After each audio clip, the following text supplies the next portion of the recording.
महाराष्ट्र में विधानसभा चुनाव का बिगुल बज गया है और फिलहाल एबी फॉर्म बांटना भी शुरू हो गया है।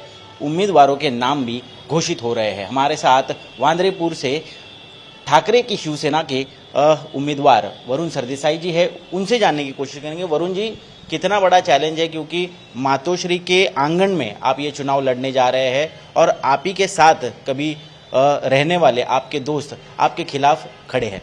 नहीं, चैलेंज नहीं, मुझे लगता है ये एक बहुत बड़ी अपॉर्चुनिटी है कि फिर एक बार ये वांद्रे पूर्व में हमारा हम जो भगवा है वो लहरा पाएंगे। और इसीलिए अभी हम उत्सुक है, हम लोगों के पास जा रहे हैं। लोगों का बहुत ही अच्छा रिस्पांस हमें मिल रहा है, लोगों का अच्छा प्रतिसाद हमें मिल रहा है। और इसलिए सामने कौन है इसके बारे में ज़्यादा हम सोच नहीं रहे। हम हमारे विचार ये लोगों के पास रख रहे हैं और लोगों की दिल की एक ही पसंद है वो, और उसका नाम है उद्धव बाला साहब ठाकरे। और इसीलिए हमें पूरी गारंटी है कि हम बहुत बड़े मार्जिन से जीत करेंगे। कांग्रेस से जिशान सिद्दीकी ने आज ही राष्ट्रवादी अजीत पवार गुट में प्रवेश किया है।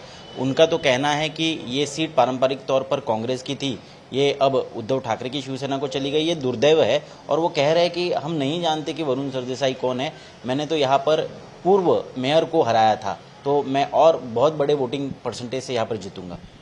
देखिए, वो कभी कहते हैं कि कभी मेरे अच्छे दोस्त है, कभी कहते हैं वो मुझे जानते नहीं है। ठीक है, वो उन्हें जो कहना है मुझे उस पर कमेंट भी करना नहीं है।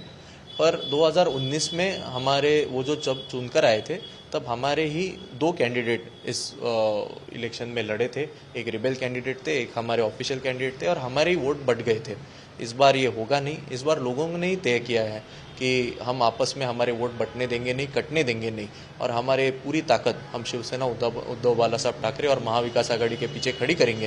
और इसीलिए मुझे कौन क्या कह रहा है, मेरे प्रतिस्पर्धी क्या कह रहे हैं, जिशान सिद्दीकी क्या कह रहे हैं, इसके ऊपर मैं ज़्यादा ध्यान नहीं देना चाहता हूँ। मैं मेरे काम पर फोकस कर रहा हूँ, लोगों पर जाने की फोकस कर रहा हूँ। हमारे जो विचार है वो उनके सामने रख रहा हूँ और लोगों का बहुत सारा प्यार और आशीर्वाद मिल रहा है। लेकिन हाल ही में उनके पिता बाबा सिद्दीकी की यहाँ पर हत्या हुई, जिसको लेकर एक बहुत बड़ी सहानुभूति भी उमड़ आ सकती है। क्या इसका एक बहुत बड़ा नुकसान आपको झेलना पड़ सकता है, ऐसा नहीं लगता? नहीं, देखिए, जो कुछ हुआ वो एक बहुत बड़ी मेरे हिसाब से लॉ एंड ऑर्डर की फेल्योर थी। और जिस सरकार में ऐसे समझ में आ रहा है कि 15 दिन पहले ही उन्हें थ्रेट कॉल्स आ रहे थे, फिर भी सरकार ने, पुलिस ने उस पर कुछ एक्शन ली नहीं, और ऐसी सरकार में अब वो जाके शामिल हुए हैं, तो उन्होंने कैसे सोचा ये तो मुझे पता नहीं है, तो आपने उनसे पूछना चाहिए। और इसीलिए लोगों का गुस्सा इस सरकार पर है। ये जो बिल्कुल लॉ एंड ऑर्डर का जो फेलियर हुआ है, इसलिए पुलिस पे गुस्सा है। और ये शासन, ये सरकार अब बदलनी चाहिए, ये लोगों की भावना है। और सहानुभूति की अगर बात की जाए तो सहानुभूति बेशर्त इस पूरी विधानसभा क्षेत्र में है, लेकिन वो सहानुभूति सिर्फ और सिर्फ मातोश्री के लिए है, उद्धव बाला साहब ठाकरे इस नाम के लिए है। जिस तरीके से उन्हें मुख्यमंत्री पद छोड़ना पड़ा, जिस तरीके से उन्हें गद्दारी कर उनके अपने लोगों ने उनको छोड़ दिया, इस सभी को देखते हुए लोगों की सहानुभूति, लोगों की लोकप्रियता ये उद्धव साहब के प्रति है। और इसीलिए मुझे उस बात का कोई ज़्यादा मैं फिक्र नहीं करूँ। लेकिन महाविकास आघाड़ी में भी कांग्रेस चाह रहा था कि इस सीट से वो लड़े, उनका कोई उम्मीदवार हो। क्या आपको लगता है कि सही मायने में ज़मीनी स्तर पर कांग्रेस आपको मदद करेगी? नहीं, कांग्रेस पूरी तरीके से हमें मदद करेगी।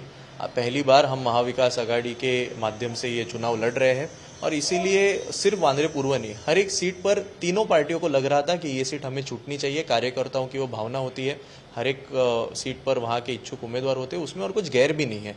पर अभी जैसे जैसे सीट डिक्लेरेशन हो रहा है, सीट शेयरिंग डिक्लेयर हो रहा है, एबी फॉर्म मिल रहे हैं, तो ये मेरी भी जिम्मेदारी होगी कि कांग्रेस के अगर कोई कार्यकर्ता हो जो नाराज़ हो, मैं उन तक जाऊंगा, उन्हें समझाऊंगा। और जिस दिन हम 28 तारीख को फॉर्म भरेंगे, आप भी देखेंगे, मैं सारे मीडिया को भी आमंत्रित करना चाहूँगा कि तीनों पार्टी के सारे कार्यकर्ता ये हमारे साथ होंगे। बस आखिरी सवाल कि आप विधान परिषद या राज्यसभा में भी सेफ रूट से जा सकते थे, लेकिन आपने क्यों चुना कि विधानसभा ही लड़ना है और लोगों में जाकर चुनकर आना है? हमारा देखिए ये सपना है कि फिर एक बार उद्धव साहब को हम मुख्यमंत्री बनाना चाहते हैं, और अगर वो सपना हमें साकार करना होगा तो विधानसभा के ज़्यादा से ज़्यादा आमदार विधायक चुन के लाना ये हमारी जिम्मेदारी है।